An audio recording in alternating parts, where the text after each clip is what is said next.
In April 1975, a gang of top criminals entered the Bank of America in London's exclusive Mayfair, dressed as smart businessmen. They raided the bank's safety deposit boxes and stole an astonishing £8 million worth of cash, jewels, and high-value items. Anything in excess of £1 million in those days, hell of a lot of money. Hell of a lot of money. Well, once a robbery produces a tremendous amount of headlines, there is a great deal of demand from the bosses at the Met to ensure that the robbers are caught. It was just a race to get to the criminals who may well have done this robbery. This is the audacious story of how a criminal gang robbed one of the world's biggest banks and carried out one of Britain's biggest heists.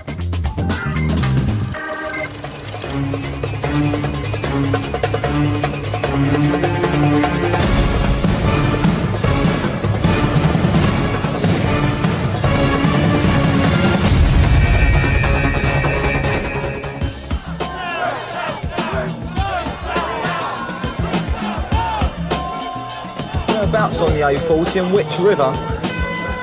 Like I said, start from the beginning. Who did you meet? Where did you meet them? How did you get involved? Oh, I don't know. And don't mess around with me, son. And don't make any mistake about this. If we do this the hard way, you're going away for 18 years. What do you want to know? What can I do? The best thing you can do is start from the beginning and tell me exactly what went down.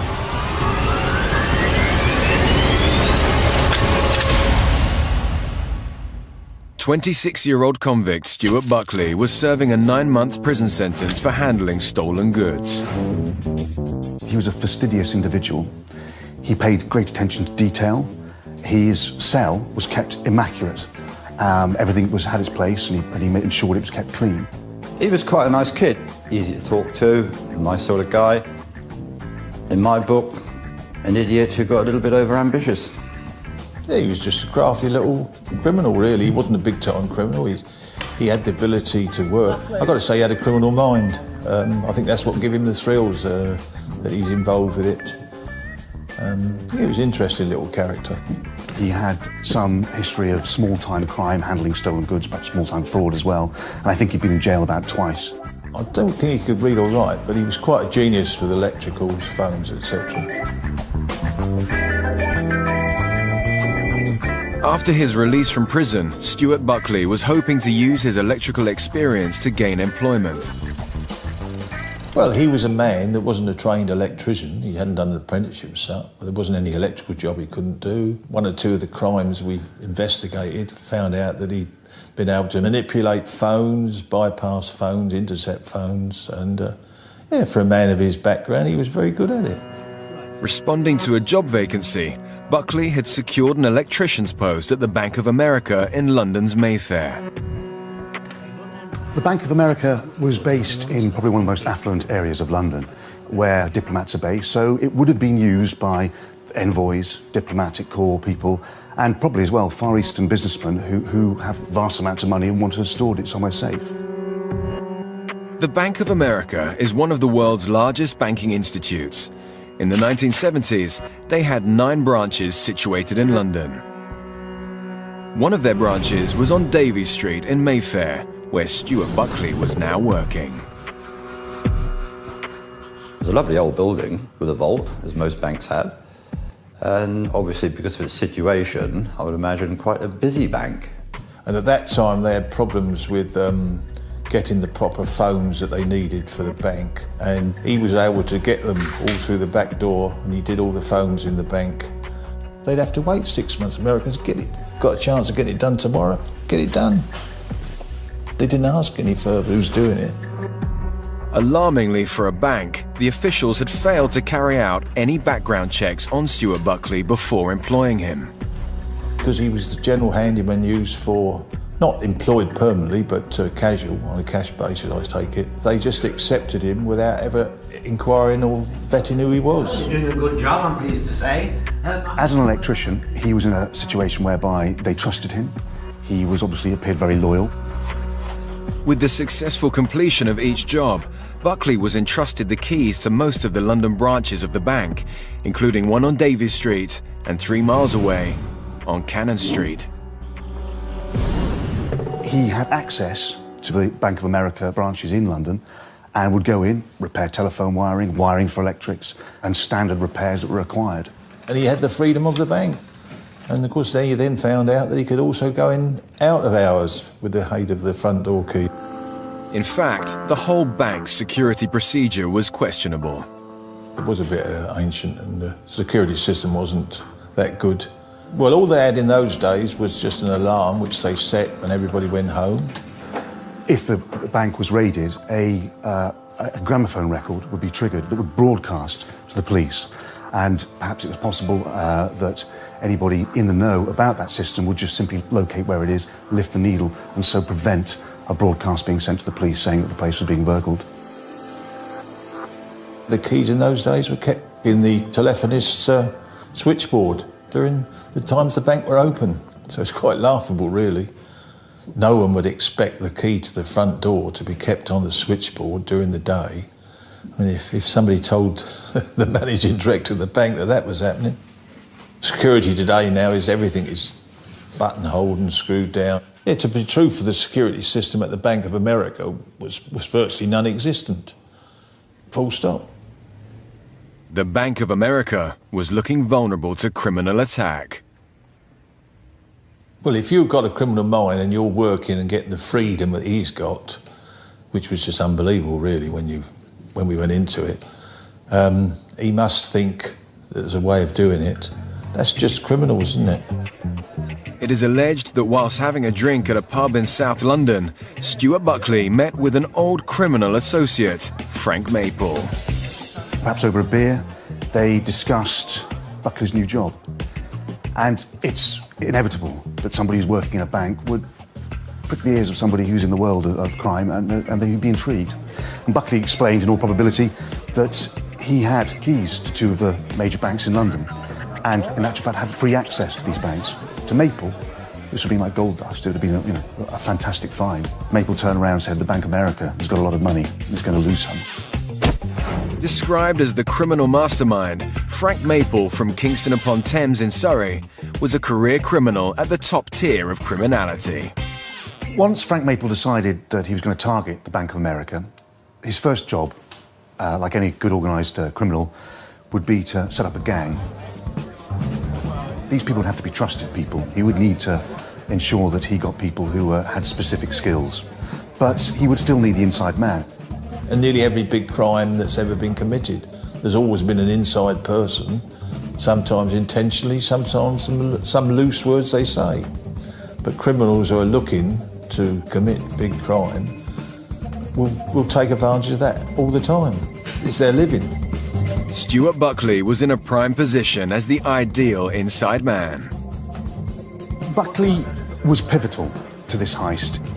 His role was to provide information that the average hunter would not be able to get. That, for any organised robbery, is absolutely essential. Stuart Buckley gave all the information of how to enter the bank of a night when it was closed, make his way through to the vault, open the vault, go in and clear it out with as much stuff as they could take. That was his role, quite simply. Obviously, the Bank of America was ignorant of the fact that this chap had previous convictions. So him being given free rein would have been invaluable and made him the perfect inside man. A gang of experienced criminals were put together to organise and carry out the robbery. Jimmy O'Loughlin from Kingston upon Thames, Frank Maple's neighbour and chief of staff. In an organised criminal gang, a chief of staff is central to the operation. He would identify who would be required for the job and to ensure that they would be able to fit the bill and were experts in their field. I think O'Loughlin would look at it because his convictions weren't that serious, but I would think he would see his opportunity in getting himself in with this hierarchy of criminals.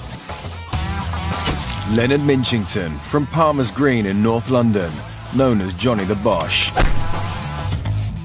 Minchington, also known as Wild, who was well known in police circles. His nickname was Johnny the Bosch, which every criminal and every police officer referred to him because apparently he looked like a German.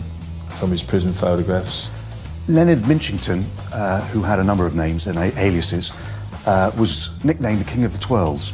He was a bloke who had expertise in cracking safes. He got several convictions. He'd been involved in armed robberies, burglaries. A lot of it is a sort of folk myth, but one of the things they said was that he was given 2 keys for 2 doors. He produced a key that opened both doors. He was a professional criminal prepared to do anything that would earn him the odd shilling, as they say. Peter Coulson from Southgate in North London, nickname the Lucky Thief. Well, Peter Coulson was a professional criminal. Didn't have any conviction as such. Never been to prison in his life, but had a big house. When you knew his background, he'd been a thief since he was a young kid. He was a bit of a playboy, prepared to do any sort of crime to get money. He was just another intriguing character who come out of Hoxton. The very fact that he had an unblemished record meant that he was very attractive to anybody setting up a gang required for a heist. Peter was a very competent thief. He'd got away with stuff in the past and he made a lot of money.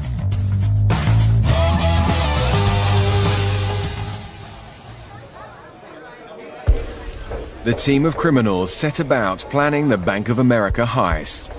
When Buckley had finished his shift, or perhaps in the morning before he went in, he would go to a cafe near the Cannon Street branch of the Bank of America. There he would meet Mitchington and O'Loughlin, and over a quick breakfast, a cup of tea, coffee, they would discuss the plans and the information that he probably learned that day during his work. Stuart Buckley was able to describe in detail the bank's working procedure, and whilst he already had keys to the bank's side door, he did not have keys to the vault area itself where all the money and valuable items were kept. The bank vault door was gated. Beyond the vault gates was the vault door itself. There were 2 independent dials set into the front of the door. The bank manager had one set of combination numbers, and the chief cashier had the second, but neither knew the other's combination. Expert safecracker Leonard Minchington would have to crack the vault door's combination. But he first needed keys to the vault gate itself, which were kept at the bank's reception. He was the one that supplied the cuttlefish for Buckley when he knocked the keys off the switchboard in the Bank of America in Mayfair to take the impressions of the keys. We worked out that it was essential for him to befriend the receptionist who held the keys to the vault. He had already been given a tin with plasticine, and it was his job to, through sleight of hand, get imprints of those keys. During a conversation with the receptionist, he just managed to knock the vault keys off the table, and as he bent down to pick them up, discreetly pressed both those keys into the plasticine and got a perfect copy of each key. Having successfully distracted the bank's receptionist and obtained the key's impression, the band of robbers had everything they needed. But little did they know that an underworld informant had alerted Scotland Yard's intelligence branch, C11, that they were planning a major robbery.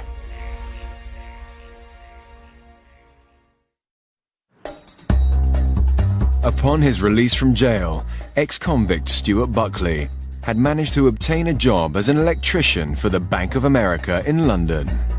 However, the bank officials were unaware that Buckley was acting as the inside man for his criminal associates, Jimmy O'Loughlin, Leonard Minchington, and Peter Coulson, who were planning one of Britain's biggest heists.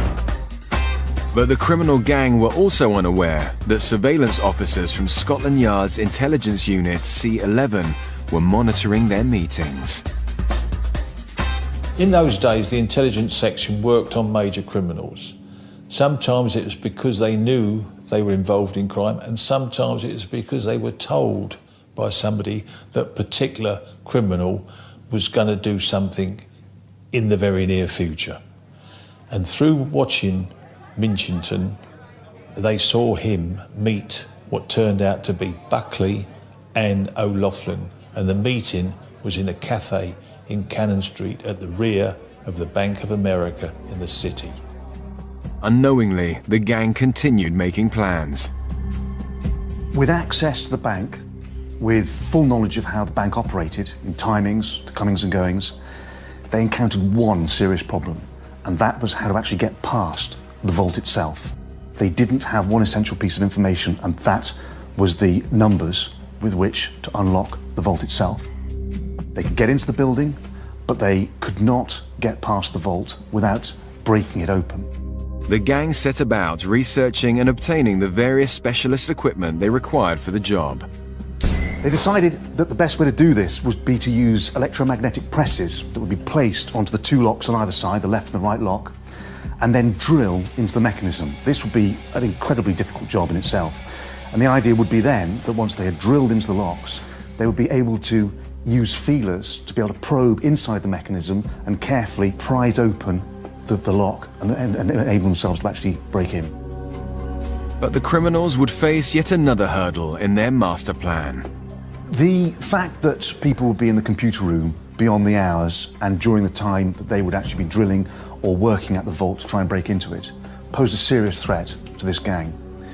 It meant that they would have to have lookouts making sure that they were safe and that they were not going to be interrupted, and if they were interrupted, exactly how they would respond to it. And there, obviously, came the danger of violence.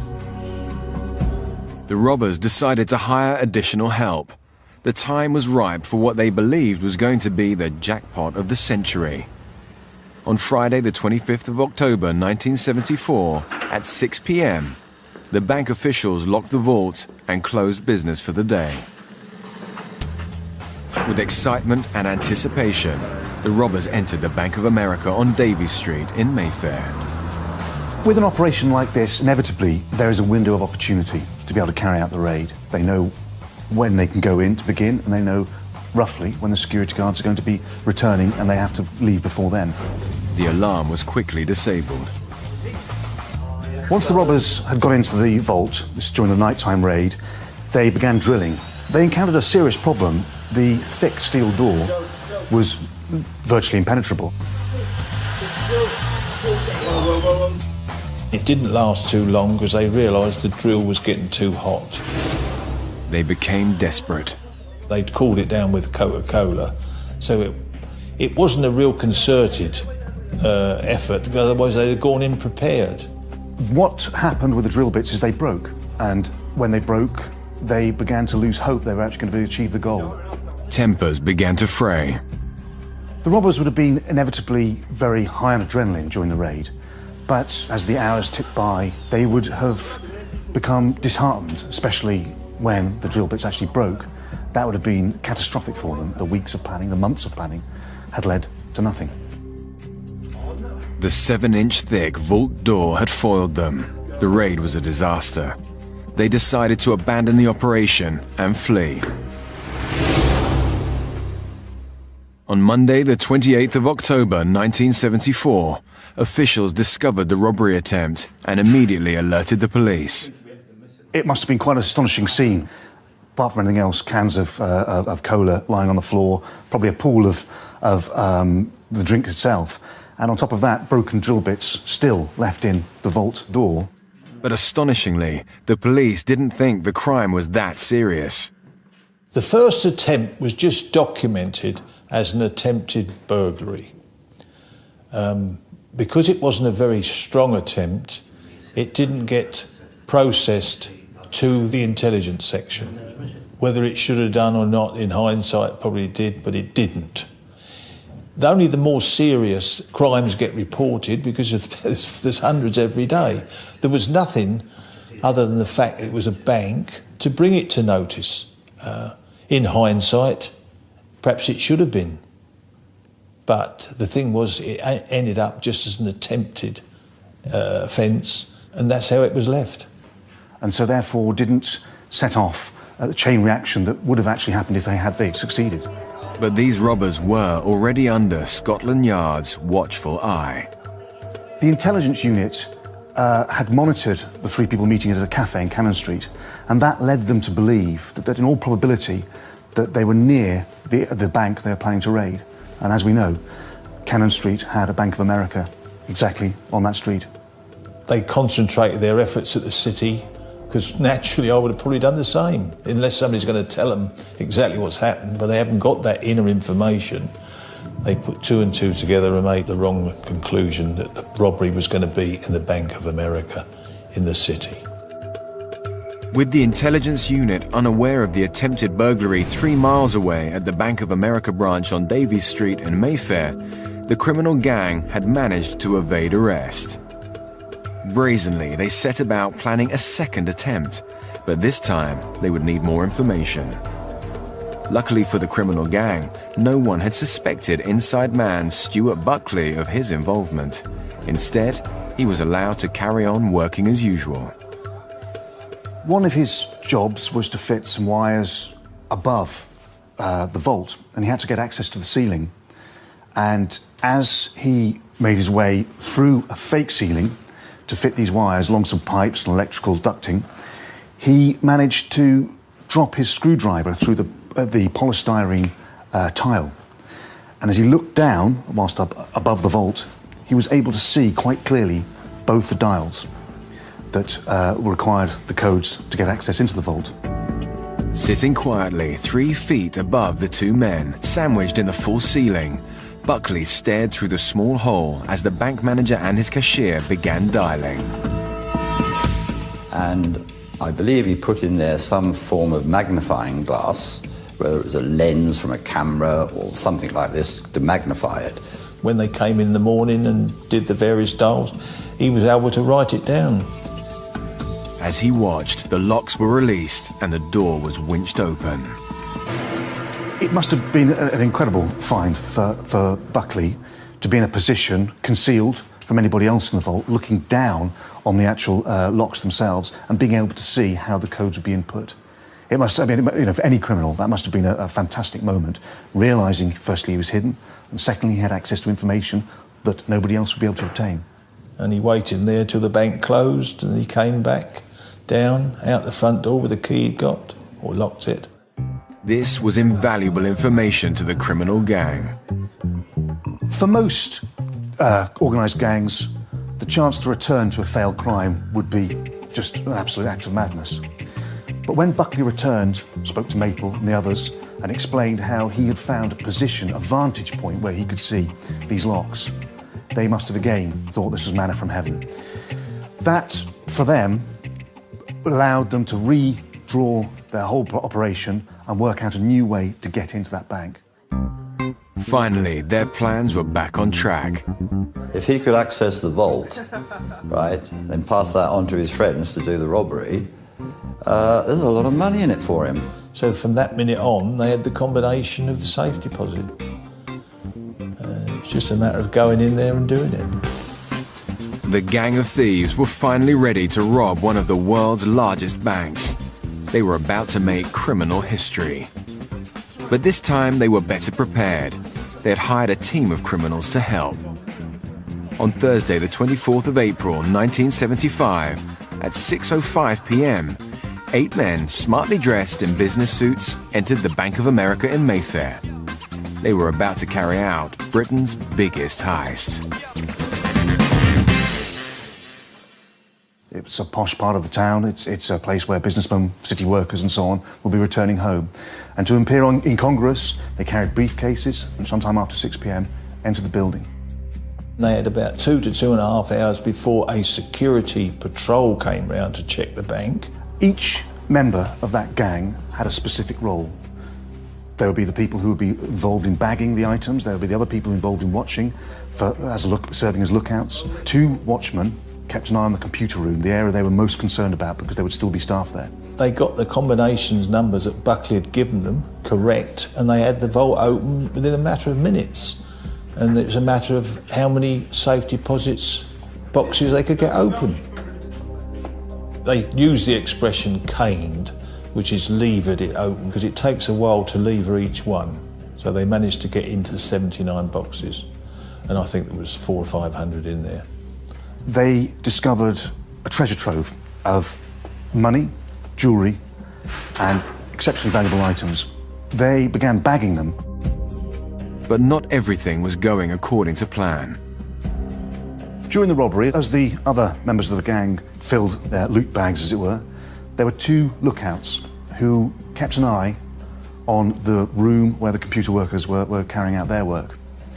At some point, one of the staff came out to take a break, and the watchman, the lookout, became concerned that he was going to become privy or aware or interrupt the raid itself, and so actually seized him.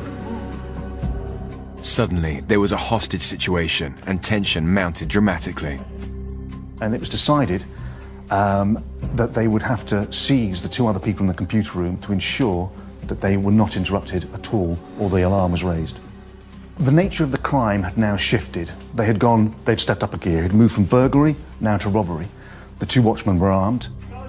This fundamentally changed the crime being committed. As soon as hostages became part of the equation, identity became an issue. The robbers who had balaclavas immediately began putting them on to ensure that no one whom they took hostage would be able to identify them if it came down to a parade. They had planned it to that extent, and inevitably they knew the risks they were taking. Whilst no physical acts of violence were inflicted on the hostages, they were left bound and gagged as the robbers escaped with their haul. They ended up £8 million better off. But in actual fact, they left a great deal behind. It was, to put it mildly, a robbery that they had beyond all their dreams. Having stolen the property from the robbery, they then went to an address all pre-arranged, which in those days, and probably still is, referred to as the flop, where they would flop down and do the share out. Inevitably, with a haul of this nature, a variety of different currencies, different types of jewellery, it's impossible to know what value is worth what. So that the actual dividing of it was probably quite tense. What they did was divided it into lots and, as it were, drew straws to see who got exactly which lot. And that usually is a time when tempers can fray. Coulson, being a bit somewhat thinking he's a bit of a jeweller, he gave cash to the others for what he considered the nicer pieces of jewellery. And of course, so within a few hours of it all happening, everything's divided. Back at the bank's vault, the computer room workers remained bound and gagged. Because of the force used, the offence now became one of robbery, which carried a maximum penalty of life imprisonment. But would the police be able to find the criminals and track down the stolen treasure? Or had the gang managed to get away with Britain's biggest heist?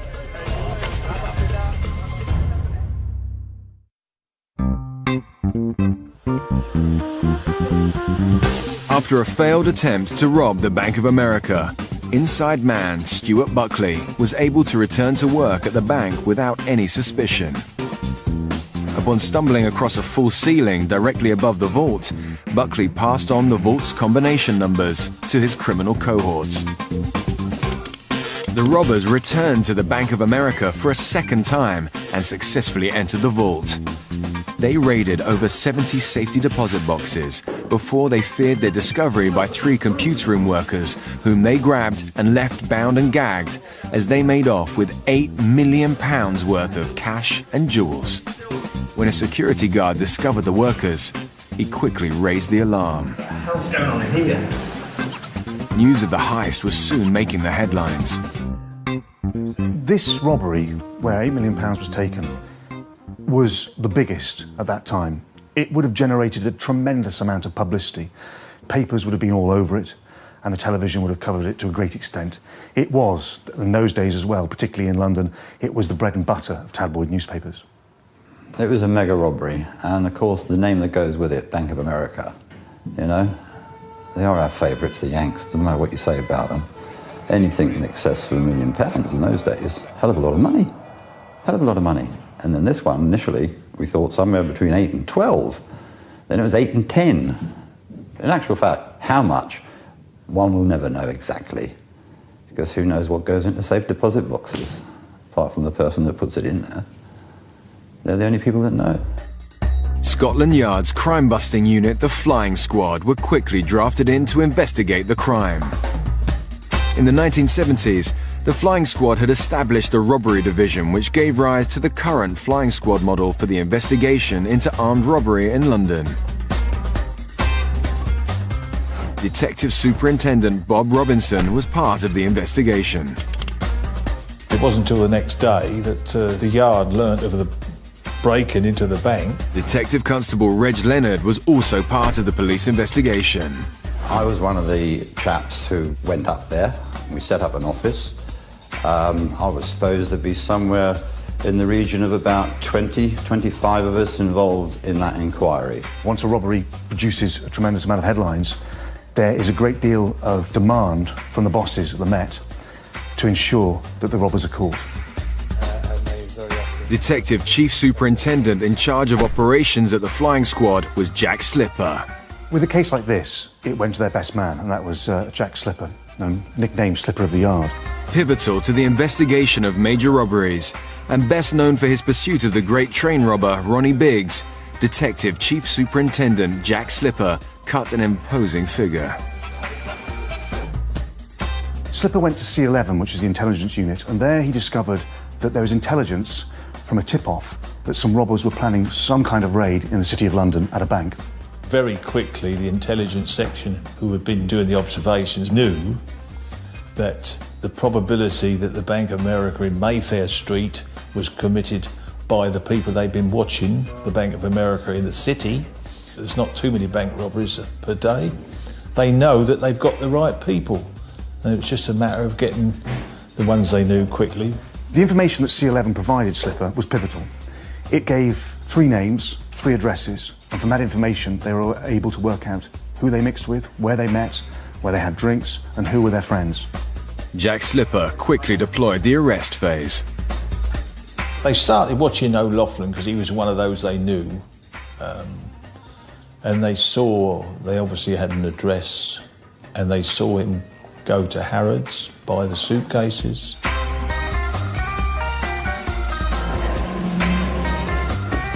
The police! No! And when they arrested him, they found in that bag a stash full of money and jewellery and other items that had been seized from the bank. You're nicked, son! The police quickly identified Stuart Buckley's role in the heist. The information they got from the intelligence unit was that Buckley was one of those seen at the cafe. This immediately flagged him up as the inside man. It meant that they now had the ringleaders of the gang, and they were able to start picking them up. Stuart Buckley was quickly arrested and taken to West End Central Police Station for questioning. Well, they denied it initially, but as the evidence piled up, he then told them he told them who he'd given his share to dispose and hide for him. And that was a friend of his who also got arrested. And he, in actual fact, had put it in a plastic stovepipe and buried it in a field down in the country. The flying squad used information of his paltry share to their full advantage. The detectives dealing with it, they're not idiots. They quickly showed to him that he had not got a full equal share because they'd got O'Loughlin's share back to compare it, which he didn't take kindly to, and I think that's what tipped the balance with him, and he then started telling all. What do you want to know? What can I do? Psychology, for any detective, is a key way to get information from people. While Buckley claimed it was the use of violence that led him to give information to police, it may just have been also the fact that they produced in front of him what the other members of the gang got. He told police of how he actually was in a position to be able to get the numbers for the security locks. For 17 hours, he remained cooped up in what must have been incredibly hot right next to heating pipes and confined space in the ceiling. He had taken some sandwiches that he prepared that morning, and he'd also got a bottle in which to urinate.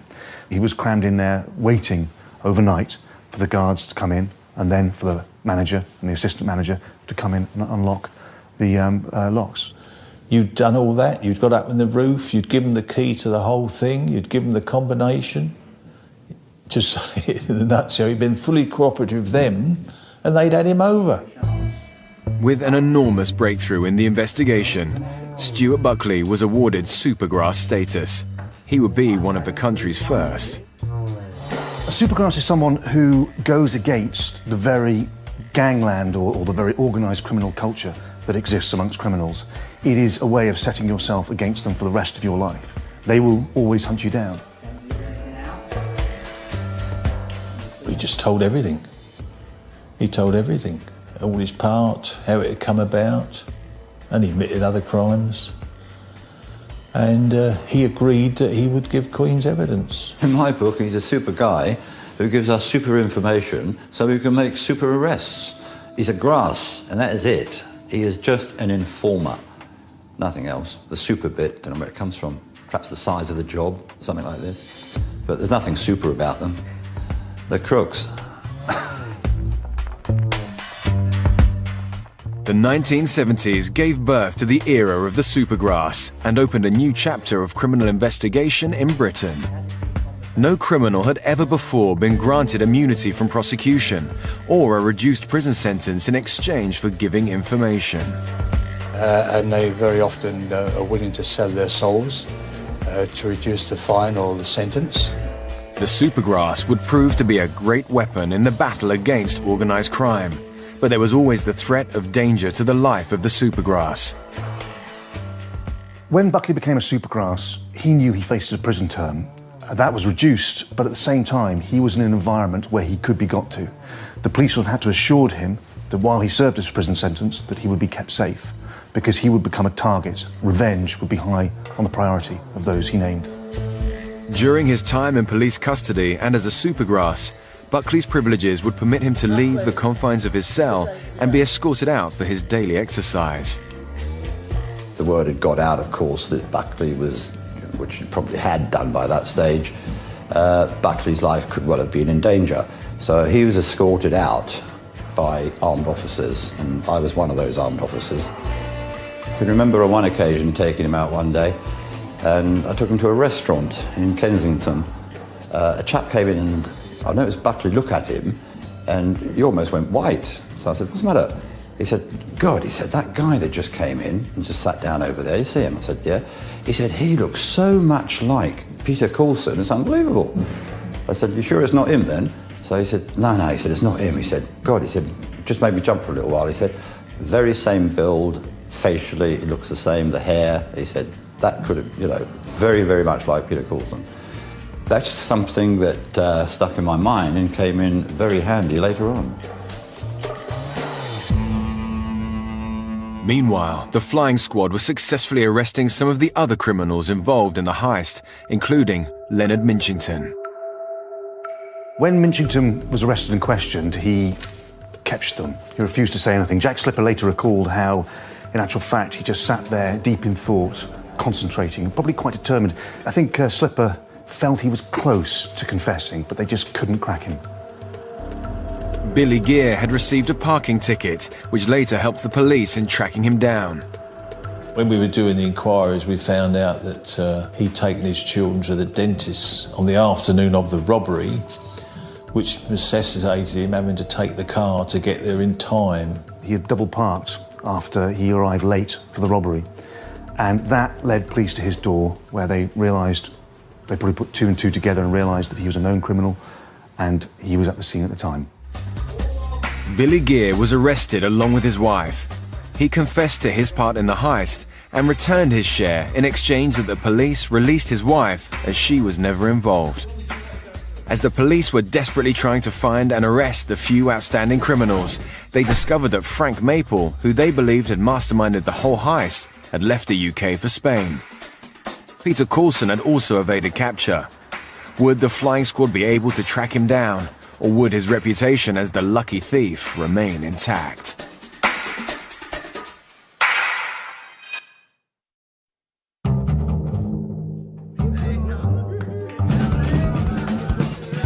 Having stolen £8 million worth of cash and jewels from the Bank of America, the robbers had managed to make British criminal history. But the flying squad was quickly drafted in to investigate the crime and bring those responsible to justice. Detective Chief Superintendent Jack Slipper headed the operation and quickly made several arrests, including inside man Stuart Buckley, Chief of Staff Jimmy O'Loughlin, and expert safecracker Leonard Minchington. But Peter Coulson was still on the run. We had information from a grass that Coulson was ringing two girlfriends in North London.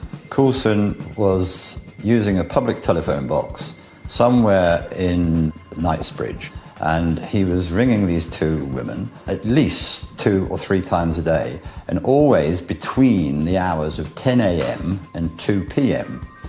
So as a result of that information, we covered some 20 telephone kiosks, all in that area. And it just went on, 10 or 12 days we were doing that.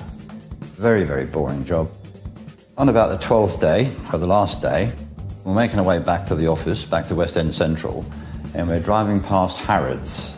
As I used to work that area, back in my mind, I had this telephone box. I thought, I don't remember seeing that telephone kiosk in the game plan. Just as Reg had thought, the telephone box was there. As he and another police officer called Guy approached the kiosk, they could make out a figure in the phone box. We had information that Coulson was not going to be taken easily, which to us meant he could be armed. And if he was armed, he could be dangerous. As we were approaching the phone box, yes, I was feeling a little bit sort of, what the hell am I going to do? Because I do not remember in my firearms training being taught or given guidance on how to take an armed person out of a telephone box. So I thought, Jesus Christ, Reg, what are you going to do? Make your mind up. Are you going to take this guy out or not? Guy opened the door, wide and quick. I dashed forward, grabbed this guy around the neck with my left arm, threw him down on the pavement, took out my .38 Smith & Wesson, stuck it in his ear and said, Peter Coulson. Yeah? You're nicked! With Peter Coulson finally caught, the criminals were formally remanded in custody and had to appear before a judge at Marlborough Street Magistrates Court. O'Loughlin was quite a savvy chap by the seams of things. When he was at Marlborough Street Magistrates Court, he had appeared up for a remand hearing. What happened in those days was that you would join your lawyer outside, your barrister, and be handed your papers and your files and explain what was happening before being led to a police van. He was handed his papers, and as he was led away, he nipped into a toilet whilst the other members of the group carried on their way to the van. When O'Loughlin returned from the toilets, he was surprised to discover he was alone. With a great deal of gusto, walked confidently the opposite direction back towards the courts. Inevitably, someone involved in a crime like this has to be cocky. They have to be self-assured. They have to be the kind of person who really believes that whatever they do, they can pull off.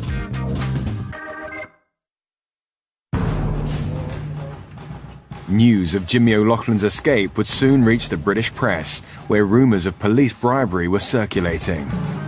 Once again, the city, the country's press were obsessed with this story, and the flying squad had the humiliation of realising that one of the key suspects had just walked out, arrogantly, just broken bail and disappeared. The pressure on Slipper must have been tremendous. How many times have we got to catch a villain? That little scrote O'Loughlin has escaped from court under our bloody noses. A furious Detective Chief Superintendent Jack Slipper decided that he would take matters into his own hands to find Jimmy O'Loughlin and bring him back.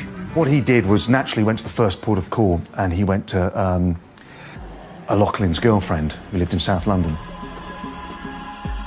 Janet Allen was described as a shrewd and intelligent lady.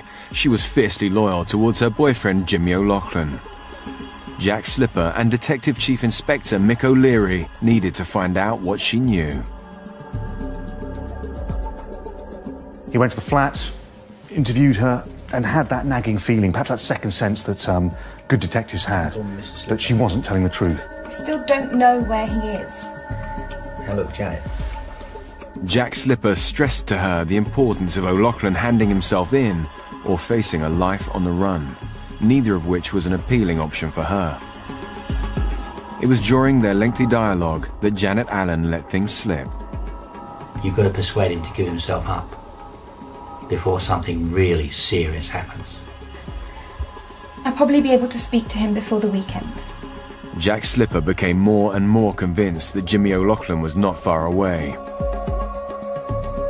They left and returned again, this time with a search warrant, and he instructed his officers to ransack the property. They went through it, room by room, turning the place upside down, but couldn't find O'Loughlin there. Jack Slipper waited patiently for his men to do a thorough search of the house. Hope we don't cause too much damage. In the end, they went under the stairwell and they found piles and piles of rubbish jammed in there. And because apparently O'Loughlin had bad-smelling feet, one of the officers just couldn't help but notice the smell. And they removed all the rubbish and they're carrying underneath the stairwell was O'Loughlin. Gotcha! With all the prisoners now safely in police custody, a trial date was set. On the 16th of November 1976, 8 men were sentenced for their various parts in the Bank of America heist. But the main gang members received the longest sentences. Jimmy O'Loughlin got 17 years. Leonard Minchington was sentenced to 23 years. And Peter Coulson received 21 years. Supergrass Stuart Buckley was tried separately and received 7 years. Guilty. Despite having caught some of the key members of the criminal gang, the police only recovered Stuart Buckley, Jimmy O'Loughlin and Billy Gear's share of the stolen treasure, totalling a mere £500,000. A staggering £7.5 million still remains missing. It could be said the criminals did get away with one of Britain's biggest heists.